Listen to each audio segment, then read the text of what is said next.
Good morning, good afternoon, good evening, and good vibe. Welcome to this episode of Chill Art, creative mindful tools to help you chill out. This program is a go-to for when you need to calm the anxious, overstimulated mind. It's stress reduction with an arty twist. In this episode, Native American flute player, storyteller, and composer Deb Almy will be talking about her mindful and soulful process and how stories come to her mind and her flute.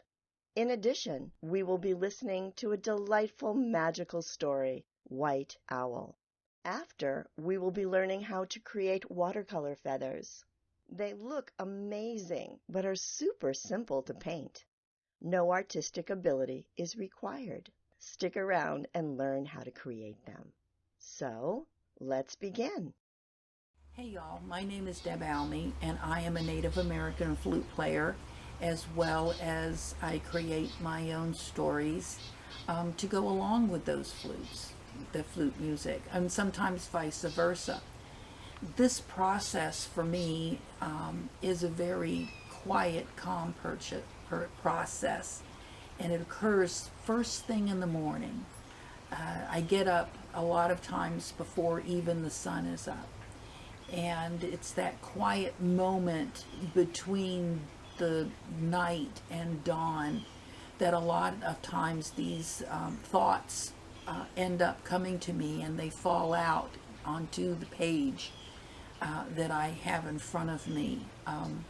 And that's how a lot of these stories come to be. They may start with just simply a sentence that I wrote down, and then I go back later and I read that sentence, and a picture forms in my mind of a whole story, a whole event, and unfolding, I guess is the correct phrase. And that event is something that I try to capture in words on the page. In trying to capture that event, it's sometimes difficult to come up with the words to actually describe what my mind is seeing, and a lot of times there are no words to really describe it, and that's where the music comes in, because what I miss being able to describe with the words, I can put into the thoughtfulness of the music. And so together, the song and the story become one. They become bonded. And that's basically how my process works. We are outside right now, and behind me is my garden, and I can hear the water flowing from my little pond, and I can hear the birds singing, and sometimes it comes across as though they're actually speaking. I don't mean like human words, but I mean like in thoughts. You'll hear a blue jay cry, and then you'll hear another blue jay cry, and you go, American flute is soothing because, well, it's twofold. It's not just the player and the notes that the player is playing on the instrument. It's the thoughts that are going on in the player's mind. When I'm doing bedside for hospice, or if I'm in an Alzheimer's and dementia unit, or if I'm just trying to calm my own mind, I will pick up a flute and play, and just close my eyes, soften all the muscles in my neck and in my shoulders, and do what I can, and then just let the notes flow out. And it's like almost prayerfulness without words. It's like that moment when something is going on in your life and there are no words to describe it, and you're just you just need to get it out. A musical instrument, or even a drum, or a rattle, or even your voice, which is the easiest instrument to use, just make a sound. And if the sound is not quite right, go up a little bit or down a little bit with that sound until you find that spot where your vocal cords or your instrument is just more peaceful to you. There's less tension in your body. You're feeling less stress. And then if it's just that one tone, just repeat that over and over again, or just keep it as long as you can. Breathe in and do it and let that same tone come out. Music has that effect on a lot of people. And there are certain tones that will agitate, that will incite, that will inspire creativeness. And there are certain tones that will cause you to relax and have less stress in your life, or less stress in that moment. And each one of us is different, and we have to find that note. That's why certain kinds of music are inspirational to us, and certain kinds of music are calming to us. And that's what I try to do with my flute, and that's what I try to do through my stories.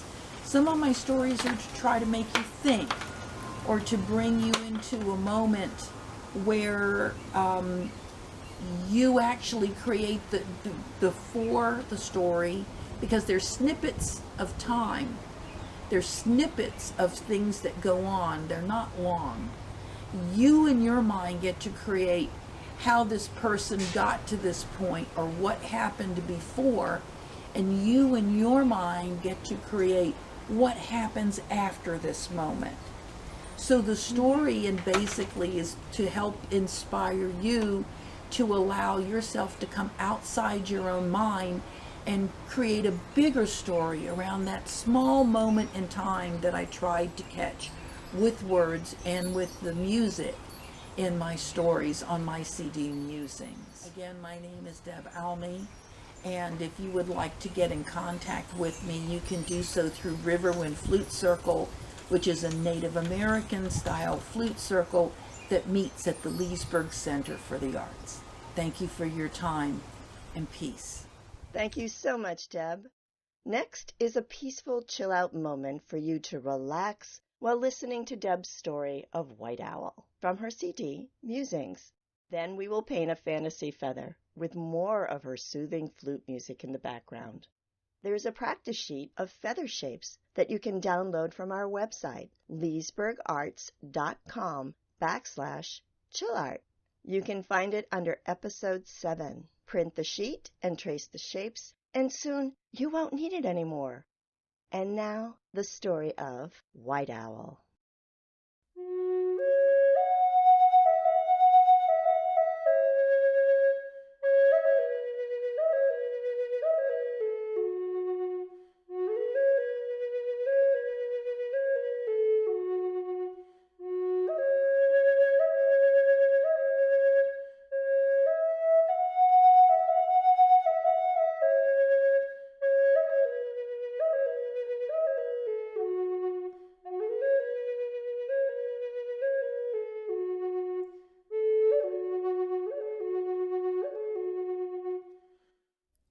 Darkness. She took each step forward with the timid awkwardness of one walking in the deep woods at night. The moon was masked by a heavy blanket of clouds. There was little light to guide her. Thankfully, she knew the path well. It's the only thing that kept her from falling. Slowly she progressed towards her goal. She reached out, extending her fingers as far as she could. She had to be close. Finally, she touched the smooth, familiar trunk of the old dead tree and climbed up as far as the ancient sentinel would allow her. Limited vision enhanced the night's sounds with a depth and quality that set her heart fluttering. Now she waited. The clouds began to dissipate, and slowly the old tree was bathed in the pale, luminescent glow of the moon. The shadows spoke to her of the creatures that lived here. However, her mind was focused on a simple poetic verse, her thoughts invoking a presence. Out of the shadows, silent and wise, flies the mystical owl before mine own eyes. She had seen it here in the woods before, briefly, but no one believed her. A white owl in these woods? No one had heard of such a creature, at least this far south. She felt a soft stirring of air, and it appeared on a large branch slightly above her, the fluffy white feathers phosphorescent in the moonlight. They watched each other. It was as curious about her as she was about it. She began to hum, and it seemed to sway to the rhythm of her tune. Owl slightly turned its head, and suddenly spreading its wings, lifted its huge body into the air swiftly and silently away. A mouse shrilled. Then all was silent.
So today's art project, we are going to make fantasy feathers. And they might look difficult, but actually they're not difficult at all. I'm going to show you how to do them from beginning to end. There are various different shapes. So what we're going to do is we're going to take a blank piece of watercolor paper. That's the smoothest side. I'm going to just tape it down here on my clipboard. I have it on a Lazy Susan so that I can swing it around. It makes it a lot easier for me rather than stretching my hand in strange positions. What you will need is a pencil to line out the shape of the feather. I am going to use a watercolor pencil simply because when I apply water, it will just blend in with the other colors. You start off very simply by making a curved line. Then you're going to go back in and put a little slant there and then come closer and come all the way up. And that is the spine of your feather. feathers go in this direction. So I'm going to start here, and I'm going to come out like a feather, stop for a second, and come back up. I'll do the same here, only I'll alter it a little bit. Right? And around, and make those look like more of a plume. And there's your shape. It's that simple. Next, I'm going to use a water brush, but you could use any type of watercolor brush that has a tip. That is important. I have water here, and my paints are coming into frame. But the first thing I want to do is wet this, but not wet the spine. So I'm going to squeeze out a little water or dip it into my glass, and I am going to carefully move my water over my paper. Let's pretend it's just a regular brush, and I'll dip.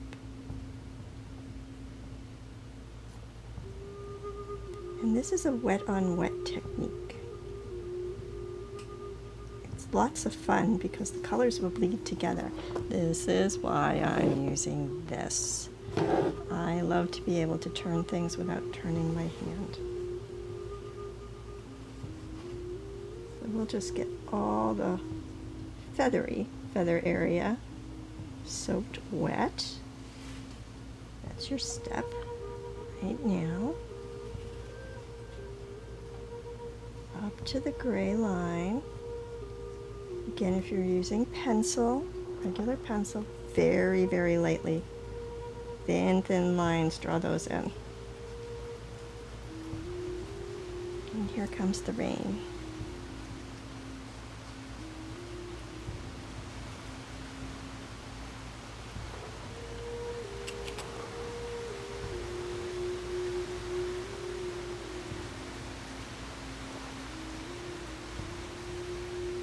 I'm sitting by the window.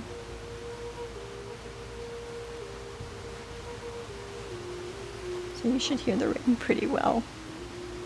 All right, so now that this is all soaked, except for the spine, sorry if I don't have the correct word for that in bird and anatomy. So that's just all sitting in there. Next, I'm going to pick some colors. This is my fun travel kit.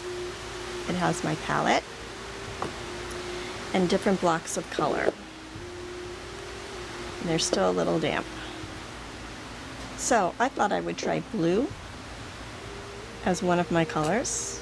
And let's see, maybe it should graduate to its opposite or kind of its opposite. Maybe we'll use these colors. So we're on the opposite side of the color wheel. Complementary colors. Now, if you happen to have a spray bottle full of water, you can spray your colors. It will help soften them. So get my paper wet. Or you can just dab water in each one. So, I think I'll start with blue from the bottom up. And I like this deep blue. So I'm just going to take a thin bit of that and put it in my palette dish. And I want it thinned out. And as I work with it, it's going to get thinner and thinner. And we're just going to begin laying some color in.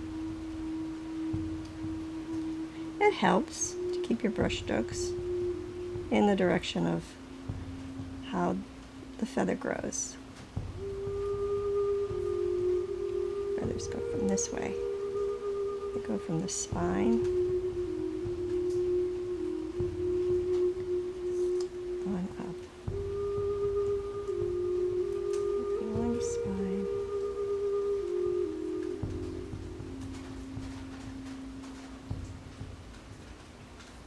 Just laying in the color.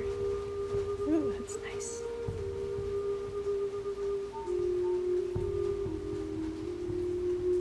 These are fantasy feathers. They're not meant to look exactly like any one type of bird.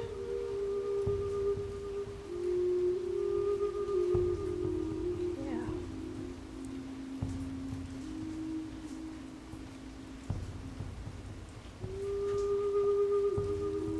And I'll add some black to that. It's actually a deep gray with a little blue mixed in.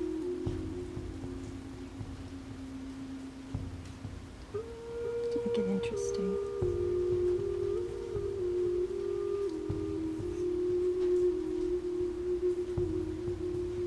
And if your colors start to, or if the paper starts to dry up, yeah, just add more water.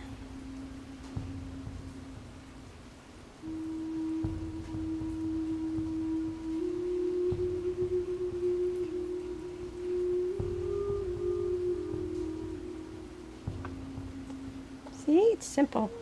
Oh, the brown's sitting right in front of my face, so I think I'll use it. Move that one off.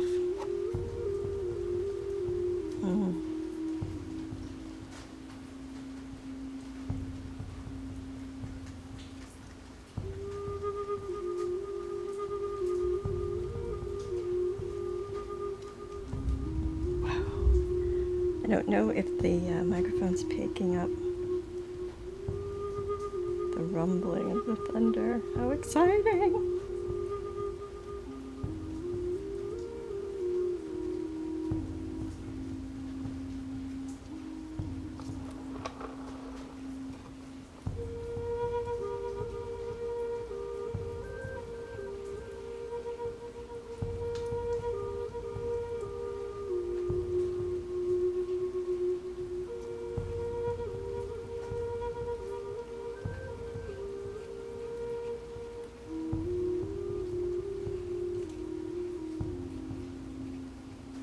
Now I think this is where more fun comes in. I'm going to add some more black.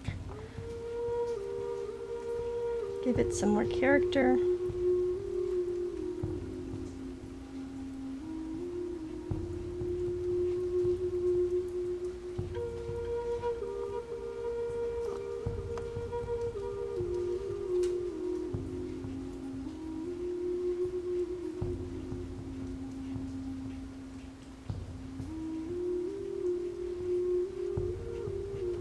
Being by the window, it is drying up very fast.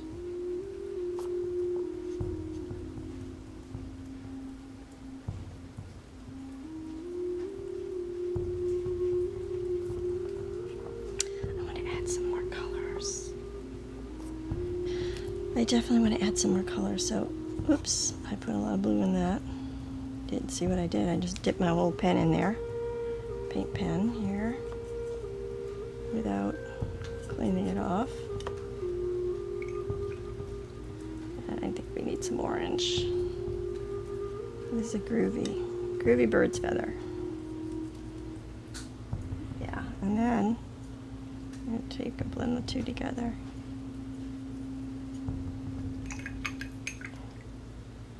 I also want to take some of this deep blue.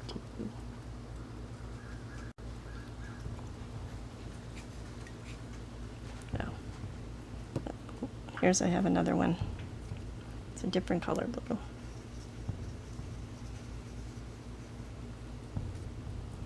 Tube watercolors work fine with this too. Ooh, I like that. Okay.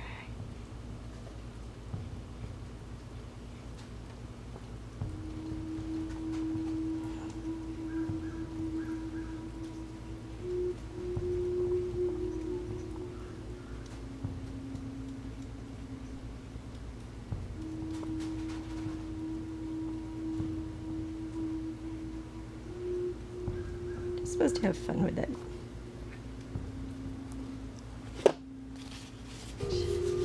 Now, blue off my brush, and let's play with a little orange.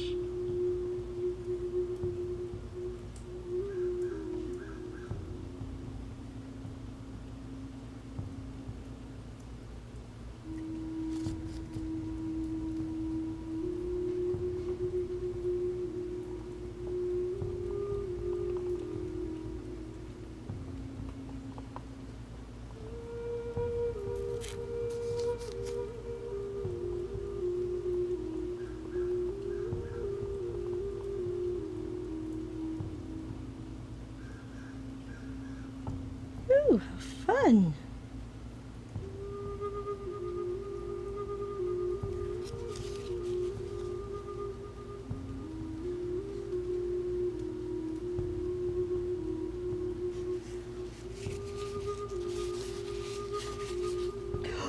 Ooh, look what happened. It just drained right in there. That orange, it just went right in there on its own, and it's just going to sit there and be sopped up by the paper.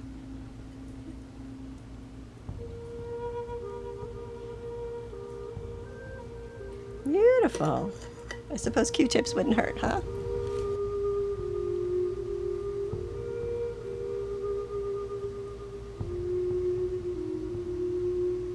There we go. A little feather. We'll check it out later after it dries. And we might put a little watercolor pencil with it. Hope you had fun.